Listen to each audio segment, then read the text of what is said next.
आज हम यहाँ मौजूद हैं इस धरने में अतर मतीन को सपोर्ट करने के लिए कि उसको जिस तरीके से शहीद किया गया, उसके कातलों को अभी तक गिरफ्तार नहीं किया गया।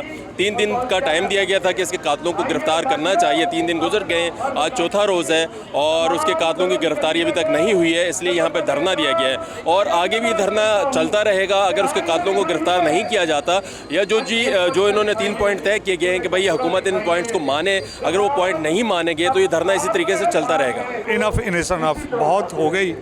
आज तक हम लोगों ने अपने साथियों के जनाजे उठाए हैं, उनको तशद्दुद वाली उनकी बॉडियाँ मिली हैं हमें, उसके बाद तशद्दुद करते हुए देखा है, तशद्दुद करते हुए मिले हमें। और हमारा तो हमेशा से हम चूँकि साफ़ी हैं, लड़ाई किसी से कर नहीं सकते, गोली किसी पर चला नहीं सकते।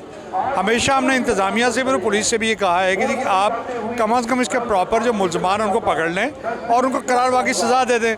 अब इसी तरह आपको भी मैं कहती हूँ अंदरूनी सिंध बहुत सारे इस तरह के ब्लाइंड मर्डर्स हैं साफ़ियों के, जो अभी तक उसका उनके ना मुलज़िम पकड़े गए हैं ना वो केस सॉल्व हुआ है।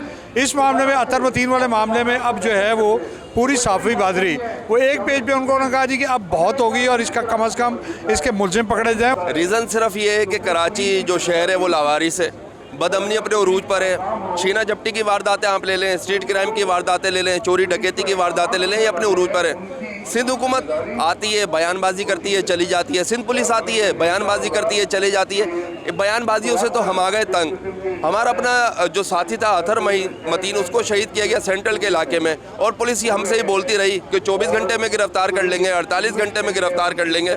72 घंटे गुजर गए, अभी तक पुलिस की कारकर्दगी सिफर है, सिंध रेंजर्स की कारकर्दगी सिफर है, सिंध हुकूमत की कारकर्दगी सिफर है। इसलिए हम यहाँ पर एहतिजाज देने आए कि इनके जो कानों पर जूं नहीं रेंगती है, हम इनको उठाने आए, इनको झंझोड़ने आए कि भाई आप उठो, शहर में बदअमनी अपने उरूज पर है और अमन अमान की सूरत यार ख़राब है। आज हमने KPO के बाहर धरना दिया है, कल हम सिंध असम्बली के बाहर धरना देंगे और हमने वज़ीर आला हाउस भी देखा है, गवर्नर हाउस भी देखा है। अतर मतीन की बेटी ने जो है वो बिलखते हुए जो है ना वो सिर्फ एक ही मुतालबा किया है कि मेरे बाबा को इंसाफ दो, मेरे बाबा के कातिलों को गिरफ़्तार करो। मतलब उसके जो जज्बात हैं मैं उसकी अक्कासी नहीं कर सकता। कराची की जितनी भी जर्नलिस्ट कम्युनिटी है वो सारे एक पेज पर आ गए और जो हमारे शहीद साथी हैं अतर मतीन, उनकी कातिलों की गिरफ़्तारी के लिए हम ये मुजाहरा कर रहे हैं। और सहाफ़ी, आपको पता है कि पूरे शहर में जितने भी जराइम होते हैं, जितने भी वाक़यात होते हैं, उनको खुद रिपोर्ट करते हैं।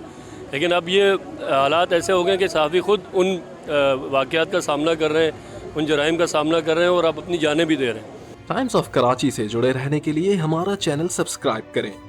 हमारी वीडियोस को सबसे पहले देखने और बाखबर रहने के लिए बेल आइकन पर क्लिक करना ना भूलें।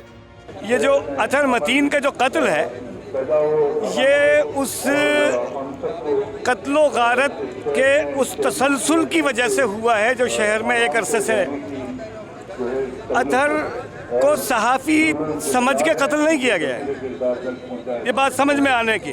देखिए, या तो सहाफ़ी को टारगेट किया जाए वो एक अलग मामला है, लेकिन अतहर को तो एक और वजह से कत्ल किया गया है कि अतहर ने मुज़ाहमत पर अतहर को कत्ल किया। और मुज़ाहमत किसके खिलाफ थी? मुज़ाहमत थी डाके के ख़िलाफ़, मुज़ाहमत थी बदअमनी के ख़िलाफ़, मुज़ाहमत थी अमन अमान को तोड़ने वालों के ख़िलाफ़। डकैती मज़ाहमत पर सहाफ़ी शहीद अतर मतीन साहब जो हैं उनकी शहादत हुई थी और वो एक शहरी को बचा रहे थे जिसके साथ ये डकैती की वारदात हो रही थी। जबकि ये सारे काम कराची पुलिस के हैं, रेंजर्स के हैं और कानून नाफिज करने वाले इदारों के हैं और ये कोई पहला डकैती का वाक़या नहीं है। अगर गुज़श्ता साल की आदादोशुमार निकाली जाए तो 80,000 शहर कराची के अंदर वारदातें हुई हैं।